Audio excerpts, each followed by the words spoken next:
ঘটনাটা কালকে রাত্রেবেলা আমি বাড়িতে ছিলাম না, আমি আসছিলাম আমার শ্বশুর বাড়িতে আর কি। তো সকালবেলা বাজারে গেছি, যাওয়ার পর আমার বড় ভাই ফোন করছে যে বাড়িতে নাকি চুরি হয়েছে। তো আয়া দেখলাম ভাইয়ের বাইকটা নাই করে। তারপর আমার রুমে ঢুকছে, ঢুকিয়া গোড্রেজ সুকেশ টুকেশ সব কিছু খোলাখুলি করছে, সব কিছু লন্ডভন্ড। আর আমার ঘর থেকে 5,000 টাকা নিচ্ছে। আর কি কি চুরি হয়? এর মধ্যে তো আমি কিচ্ছু কইতে পারি না, ঘর থেকে আর কি জিনিস নিচ্ছে আমার ওয়াইফাইলে কইতে পারবো আর কি জিনিসটা, যে ঘরে আর কি আসছিল ঘুরে না।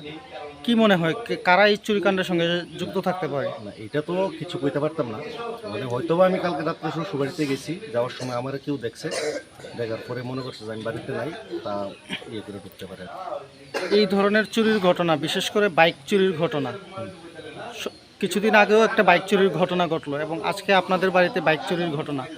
কি মনে হয় কি কারণে এই চুরিগুলি ঘটছে এলাকাতে? না, আমার তো মনে হয় বড় ধরনের চুর না, মনে হইতেছে যে কোটা টুটা যারা খায় তারাই এই কাজটা করছে। বড় ধরনের চুর এলে তো আমার ঘরে আরও অনেক কিছু ক্ষতি করতো, আমার টিভি সব কিছুই ঠিক আছে, এমনি কোটা করুই বা কিছু যারা কোটা খায়। পুলিশে জানাইছেন এই বিষয়টা? পুলিশকে জানাইছি, আইছিল, তারা দেখিয়া ঠিক আছে আর কি। কি কইছে পুলিশের তরফ থেকে? তাইনে কইছে যে তাইনে আমরাও কিছু খোঁজখবর নিতাম, তাইনও খোঁজখবর নিব, দেখবো।